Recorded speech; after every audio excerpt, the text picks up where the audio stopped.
It's 4th of July and we're putting up our rain screen. We have to redo the building paper because we left it out here for like 2 years. I think it's 90-day rated, so it's time to put some new stuff over it. I haven't seen anything specifically from Kimberly-Clark, but they say that, or most building paper companies or manufacturers say that you can just put a new sheet of building paper right over the old one. So that's what we're doing to give us a little extra protection. You can see the old logo underneath the other stuff. This building paper, this Kimberly-Clark Blockit, is really nice, especially compared to like some of the Tyvek and stuff we were using. If you look at it, it's got this woven dimpled side, and then on the back it's got the actual like vapor water barrier thing that lets vapor out but doesn't let liquid water in. And yeah, it's held up in the sun for a long time. It's still got a lot of strength left in it. This is the layer underneath, and so it's protected the house, but if you look underneath, you notice the actual membrane is completely gone, even though the structural part's still there, and I'm okay with that. I mean, if you look at the OSB underneath, it's still in perfectly good shape, no rot, anything like that. It's not swelling. So we'll get this new coat over it, and then hopefully when our order siding gets delivered, I think it's supposed to get delivered this week, we can get this covered up and end the UV exposure. I am not the most comfortable guy on a roof. I don't roof every day. I did roof this house, but I'm still kind of getting my sea legs. And 2 tips that I find important are get yourself a new pair of shoes, something cheap. This is a $25 pair of Walmart composite toe tennis shoes, literally $25, but they've got a nice clean black sole on the bottom that's really sticky. Really easy to walk on a roof with, and then don't wear them around. I save this pair exclusively for when I have to go up on the roof, because if you get mud on them, it creates that layer of dust that just makes them super slippery. Kind of the other tip is, this is a pretty steep pitch here. This is an 812. Whenever you're walking, always keep your toes pointed uphill. You can walk the other way around, but man, it's a lot sketchier. Your feet start want to slip off on you because your weight is on your toes. And in this orientation, that's kind of peeling your foot up off the roof deck when you put your weight on your toes. So I tend to walk always uphill. Even when I'm going down the hill, I kind of walk backwards. I am destroying this roof though. You can see I'm pulling all the granules off just by walking around on here. So this is not great for it. So unfortunate, but you know, I'm not skilled enough or fast enough to do this without walking around too much. So luckily the side of the roof gets almost no sun. It's north facing, so even midday, it's not going to get a lot of UV damage. Fortunately, not a lot to show for today, but it's actually big progress. We got the new building paper and the furring strips up on this second roof up here. It actually wasn't that bad because you can reach the top of it from the second roof over here.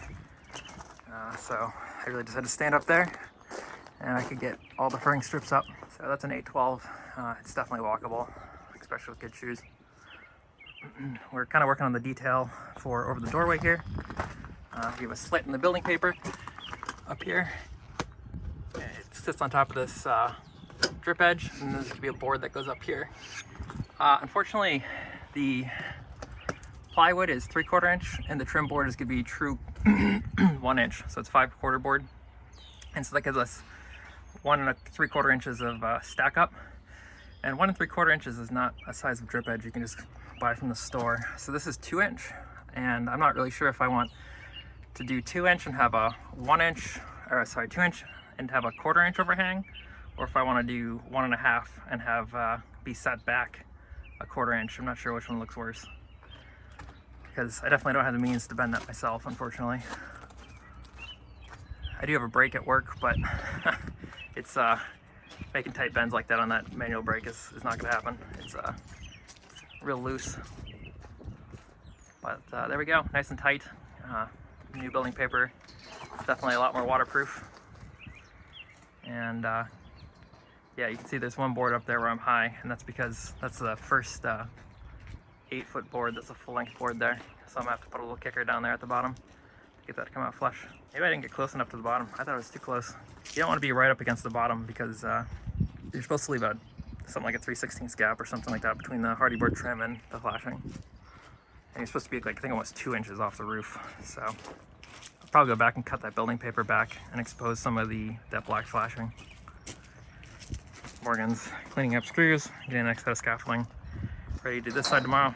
The contractor put our roof on, or put the trusses on, did the building paper too. And I think it's like $1,000 to have them do it, and man, would I pay that again. But they got it so much more tight than we did. I don't know how they do that. Just two guys on a ladder. So they had already taken their JLG back. Scaffolding is from Morgan's dad. It's been sitting in his backyard for 20 years. It's really rusty, but still totally sturdy. Way more sturdy than the cheapo Harbor Freight stuff we have inside, but this is really nice for outdoors, and because it's too big for indoors, and the Harbor Freight stuff's nice for the inside.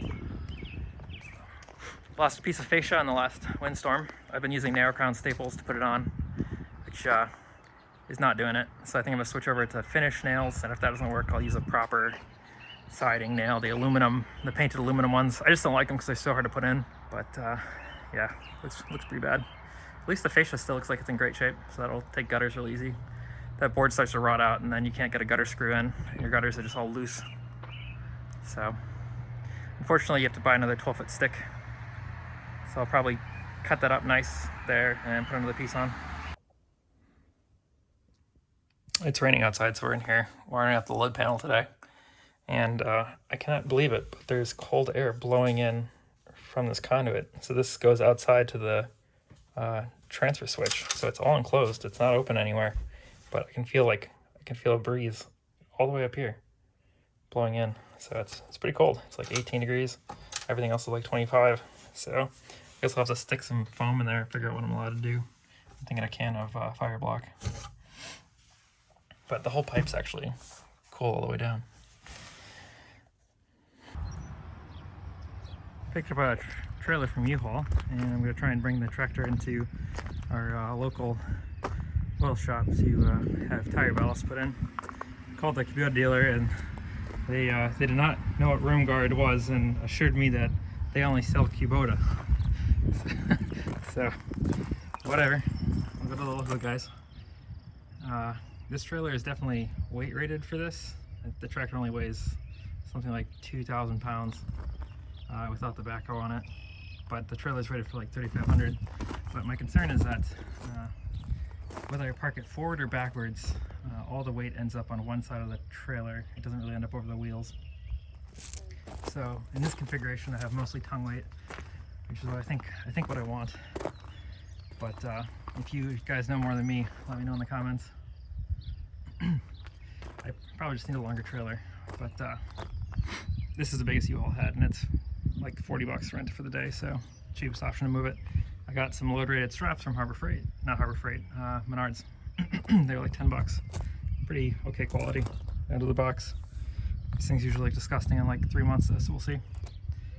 But yeah, this is the first time I moved it. It's kind of exciting because I've always wanted to do projects at my parents' house or friends' houses.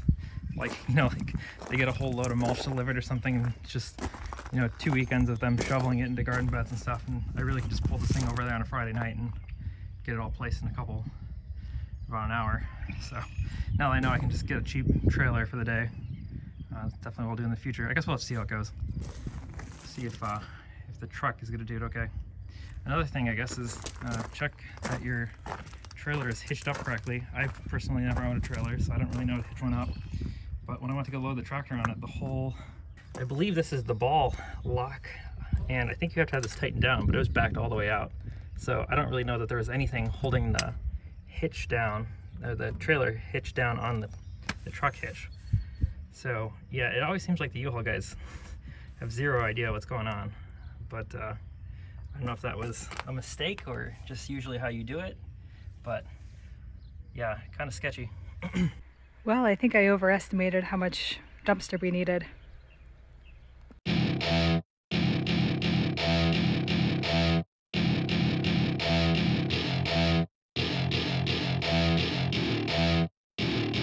Welcome to my party, we're just getting started. A life is a dream or a nightmare scarring. Hand me a drink, cause Michael is rescuing some bees that made a home in our shed. They do not sound happy. Oh. Now they're going, wow. I think I'm going all in. Get me a shrink who can catch me when I'm falling. Cover up my scars, flip the handlebars, crashing in my car, wake up in a bar. I'll be a superstar, just